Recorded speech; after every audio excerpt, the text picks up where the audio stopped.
परमेश्वर राह बनाएगा। हो सकता है कि हम अभी किसी गतिरोध का सामना कर रहे हो, आर्थिक रूप से, भावनात्मक रूप से, या फिर हमारे रिश्ते में। जब चीजें मुश्किल लगती हैं तो डर हमारे जीवन में जड़ जमा लेता है और हम खुद को यह मानने देते हैं कि हमारी समस्याओं का कोई समाधान नहीं है। क्या हम ऐसी स्थितियों में अक्सर यह स्वीकार्यता नहीं करते? ऐसे कोई तरीका नहीं है जिससे यह कम हो सके? सिर्फ इसलिए कि हम रास्ता नहीं जानते या इसे नहीं देख सकते, इसका मतलब यह नहीं है कि कोई रास्ता नहीं है। लेकिन हमें परमेश्वर पर भरोसा करते रहना चाहिए और विश्वास के साथ आगे बढ़ते रहना चाहिए। तब भी जब हमें अगला कदम नहीं दिखता जो हमें उठाना चाहिए, परमेश्वर पर भरोसा रखें, वे कोई रास्ता निकालेंगे।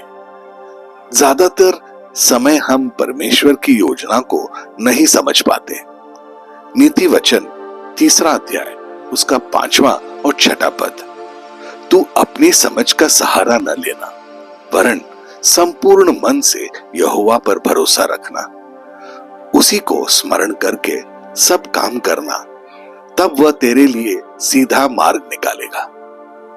लेकिन यह और भी समझ में आता है जब हम उस मार्ग पर चलते हैं जो उसने हमारे सामने रखा है।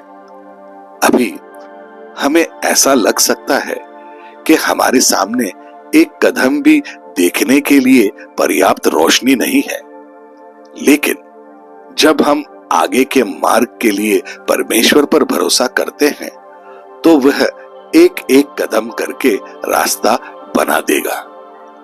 फिर एक दिन हम अनंत काल के पूर्ण प्रकाश में खड़े होंगे और बड़ी तस्वीर देखेंगे। हम परमेश्वर के उद्देश्य को उस मार्ग के पीछे देखेंगे जिसे उसने विशेष रूप से हमारे लिए चुना है। यशाया का 42वां अध्याय उसका 16वां पद, मैं अंधों को एक मार्ग से ले चलूंगा जिसे वे नहीं जानते, और उनको ऐसे पथों पर से चलाऊंगा जिन्हें वे नहीं जानते। उनके आगे मैं अंधियारे को उजियाला करूंगा और टेढ़े मार्ग को सीधा करूंगा। मैं ऐसे ऐसे काम करूंगा और उनको न त्यागूंगा। आज हम चाहे जिस भी स्थिति का सामना कर रहे हों, हमें यह भरोसा रखना चाहिए कि परमेश्वर एक रास्ता बना देगा। यीशु ने खुद को मार्ग कहा है। हम कभी इस बात पर संदेह क्यों करते हैं कि मार्ग के अनुयायी एकमात्र अंत का सामना करेंगे? यह तभी हो सकता है जब हम परमेश्वर की बुद्धि के नेतृत्व में चलने के बजाय अपनी समझ में आगे बढ़ें। नीति वचन 4 अध्याय उसका 18वां पद कहता है, परंतु धर्मियों की चाल उस चमकती हुई ज्योति के समान है जिसका प्रकाश दोपहर तक अधिक अधिक बढ़ता रहता है। सभी लोगों में से हमें कभी भी परमेश्वर पर संदेह नहीं करना चाहिए, चाहे आगे का रास्ता कितना भी अंधकार में क्यों न लगे, क्योंकि यीशु ने कहा है कि वह मार्ग है। हमें उसे स्वीकार करने की आवश्यकता है और वह हमारे मार्ग को सीधा कर देगा। और फिर ऐसे समय भी आएंगे जब परमेश्वर के मार्ग समझ में नहीं आएंगे, क्योंकि हम अपनी इच्छाओं के अनुसार काम करने के आदी हो गए हैं। इसलिए परमेश्वर इस वचन के माध्यम से समझाता है। यशाया का 55वां अध्याय उसका 9वां पद, क्योंकि मेरी और तुम्हारी गति में और मेरे और तुम्हारे सोच विचार में आकाश और पृथ्वी का अंतर है। हमारी अधिकांश समस्याएं तब होती हैं जब हम परमेश्वर को नियंत्रण में नहीं आने देते। कई बार ऐसा होता है जब हम उसे नियंत्रण नहीं देते। फिर अगर हम उसे नियंत्रण देते हैं तो भी हम उनके काम में हस्तक्षेप करते हैं। हमें याद रखना चाहिए कि जब उन्होंने धरती और उसमें मौजूद हर चीज को बनाया तो क्या उन्होंने हमारी मदद की जरूरत थी? परमेश्वर ने हमसे हर एक को जीवन में उपहार और जिम्मेदारी दी है। हमारा काम, हमारा घर, थोड़ी या ज्यादा संपत्ति, लेकिन फिर भी वह हमसे अच्छे प्रबंधक बनने के लिए कहता है। हम इसके मालिक नहीं हैं। हमें उपहारों का प्रबंधन करने के लिए, अपना सर्वश्रेष्ठ करने के लिए कहा जाता है। परिणाम परमेश्वर के हाथों में है। तो अगर आज हम मुश्किलों का सामना करते हैं तो हम क्या करेंगे? क्या हम परमेश्वर पर भरोसा करेंगे कि वह रास्ता बनाएगा, या हम अपनी ताकत से आगे बढ़ेंगे? आइए प्रार्थना करेंगे।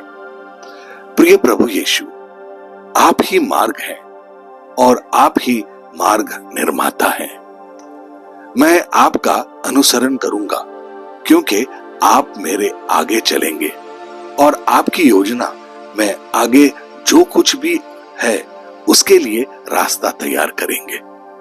जैसे कि आपका वचन व्यवस्था विवरण 31 उसका 8 में कहता है, और तेरे आगे आगे चलने वाला यहोवा है, वह तेरे संग रहेगा और ना तो तुझे धोखा देगा और ना छोड़ देगा। इसलिए मत डर और तेरा मन कच्चा ना हो।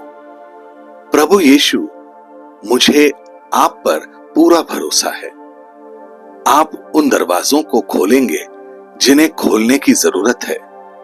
जो बंद करने की जरूरत है उन्हें बंद करेंगे। जिन चीजों को खोलने की जरूरत है उन्हें खोल दें और उन बाधाओं और रुकावटों को हटा दें जिन्हें हटाने की जरूरत है। मेरी आंखें खोल दें ताकि मैं देख सकूं कि आप किस तरह से नेतृत्व कर रहे हैं। मुझे सही कदम उठाने की समझ दें। मुझे पता है कि आपके हाथों में पूरा ब्रह्मांड है और आप जिस गति से काम कर रहे हैं उसे मैं समझ नहीं सकता। जब भी आप मुझे प्रतीक्षा करने के लिए कहें तो मुझे आशीर्वाद दें और धैर्य के साथ मुझे मजबूत करें। जैसे कि आपका वचन मुझे प्रतीक्षा करने और शांत रहने और यह जानने के लिए कहता है कि आप परमेश्वर हैं। आपके वादों के लिए धन्यवाद प्रभु, जो हाँ और आमीन है। प्रभु यीशु, सारी महिमा केवल आप ही की है और मैं यह प्रार्थना आपके अनमोल और शक्तिशाली नाम में करता हूं। आमीन और आमीन।